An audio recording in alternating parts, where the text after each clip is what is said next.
రీసెంట్గా మన పృథ్వీ సుకుమారన్ గారు ఒక ఇన్స్టాగ్రామ్ పోస్ట్ అయితే పెట్టిందనమాట. అదైతే సోషల్ మీడియాలో ఫుల్ వైరల్గా మారింది.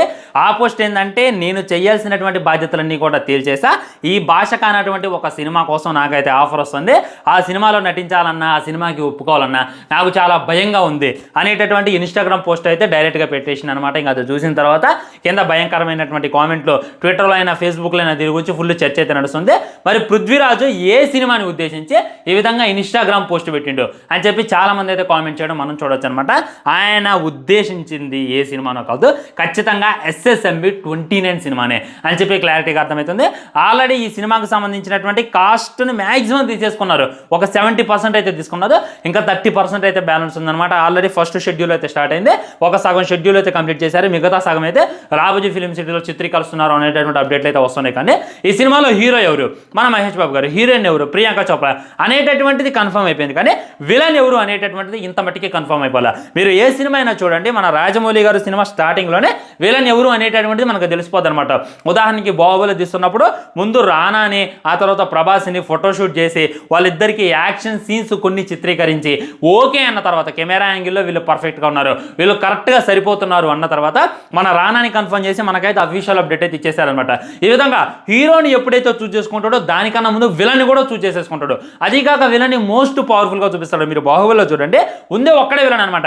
బల్లాలు లేవు, తనను ఎదిరించడానికి బాహుబలి ఉంటాడు, శివుడు ఉంటాడు, శివగామి ఉంటుంది, దేవసేన ఉంటుంది, కట్టప్ప ఉంటుంది, మహిష్మతిలో సైన్యం అంతా ఉంటుంది. వన్ అండ్ ఓన్లీ విలన్లు పెట్టి ఇంతమంది హీరోలను పెట్టి ఈ హీరోలందరినీ ఆ విలన్ మీద అటాక్ చేయించి ఆ యొక్క విలన్ యొక్క హైని లేపి మళ్ళా విలన్ని హీరోతో చంపించి ఆ హీరో అంటే ఇదిరా, నా సినిమాలో ఉన్నటువంటి హీరో ఉన్నటువంటి దమ్ ఏంట్రా అనేటటువంటిది మనకు చూపించారు అనమాట.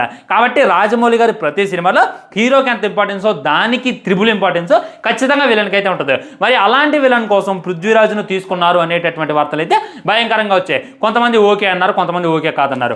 ఓకే ఎందుకు అన్నారంటే, రీసెంట్గా మహేష్ బాబుతో ఒక లుక్ అయితే లీక్ అయిందనమాట. ఆ లుక్లో చూసుకున్నట్లయితే వెనక నుండి సింహం ఈ విధంగానే ఉంటుందేమో అనేటటువంటి భయంకరంగా ఉన్నాడు. భయంకరమైనటువంటి హెయిర్ స్టైల్, బాడీ పెంచుతుంటూ ఆయన చూసుకున్నట్లయితే భయంకరమైనటువంటి హైట్ కూడా ఉంటాడు.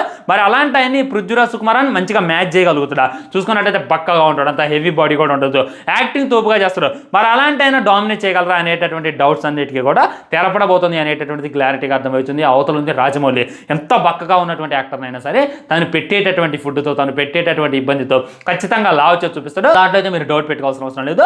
ఇప్పుడు చూసుకున్నట్లయితే పృథ్వీరాజ్ గారి ఇన్స్టాగ్రామ్ పోస్ట్ డీకోడ్ చేసినా కానీ ఆయన ఇప్పుడు ఏ సినిమా కూడా పోలేదంట. ఆల్రెడీ సలార్ 2 ఒకటే ఆయన చేస్తాడు, సలార్ 2 తర్వాత ఇంకా ఏ సినిమా కూడా ఆయనైతే డైరెక్ట్గా హీరోకి అయితే సైన్ చేయలేదన్నమాట. ఆయనకి కుప్పలాది ఆఫర్లు అయితే వస్తాయి, అయినప్పటికీ వాటి అన్నిటిని కూడా రిజెక్ట్ చేసిండు. బాగా ఆలోచిస్తుండు, ఇంకా ఆలోచించడానికి ఏం లేదు, ఖచ్చితంగా ఓకే అయిపోద్ది అనేటటువంటి క్లారిటీగా అర్థమవుతుంది. మరి ఆయన భయపడటం ఎందుకు బ్రో? చూసుకున్నట్లయితే ఆయన తోపు యాక్టర్, ది గోట్ లైఫ్ అనేటటువంటి సినిమా తీసిండు, దాంట్లో చూసుకున్నట్లయితే ఎంత బక్కగా అయిపోయిండు. అటువంటి గట్స్ క్యారెక్టర్కి ఆయన భయపడినటువంటి యాక్టర్ ఈ SSMB 29 కోసం భయపడతాడా అని చెప్పి మీకు డౌట్ రావచ్చు. చూసుకున్నట్లయితే 5 సంవత్సరాల అగ్రిమెంట్ ఉంటుంది. ఏ ఫంక్షన్కి కూడా రాజమౌళి పంపాడు, ఇది మీకు తెలుసు నాకు తెలుసు. కనీసం పెళ్లికి పంపాడు, కనీసం ఎయిర్పోర్ట్కి పంపాడు, కనీసం బయటకి రిలీజ్ కూడా చేయనివాడు, సోషల్ మీడియాలో పోస్ట్ కూడా పెట్టనివాడు. ఒక్కసారి రాజమౌళి సినిమా ఒప్పుకోవడం అని అంటే మళ్ళీ మనం తిరిగి ఇంటర్ చదివినట్టే. ఇంటర్లో హాస్టల్లో చదివితే ఏ విధమైనటువంటి రిస్ట్రిక్షన్స్ ఉంటాయో దానికి డబల్ రాజమౌళి గారి సినిమా చూస్తున్నప్పుడు ఉంటే, అందుకే ఆయన భయపడుతున్నాడు అనేటటువంటిది క్లారిటీగా అర్థమవుతుంది. ఆ యాక్టర్ ఫ్రీడమ్ కోరుకునేటటువంటి యాక్టర్, బయట తిరిగేటటువంటి యాక్టర్. ఇప్పుడు చూస్తున్నట్టయితే మహేష్ బాబు భయంకరమైనటువంటి ఫ్రీడమ్ యాక్టర్, కొద్దిగా టైం దొరికినా కానీ గిర్రం తిరిగిపోతాడు. అలాంటి ఆయన్ని నొక్కి పట్టి పాస్పోర్ట్ సీజ్ చేసినటువంటి రాజమౌళికి పృథ్వీరాజ్ని ఇచ్చేయడం పెద్ద మ్యాటర్ కాదు. కానీ ఆయన ఏదో ఫన్నీగా పెట్టిను అని చెప్పి నేనైతే అనుకుంటున్నా.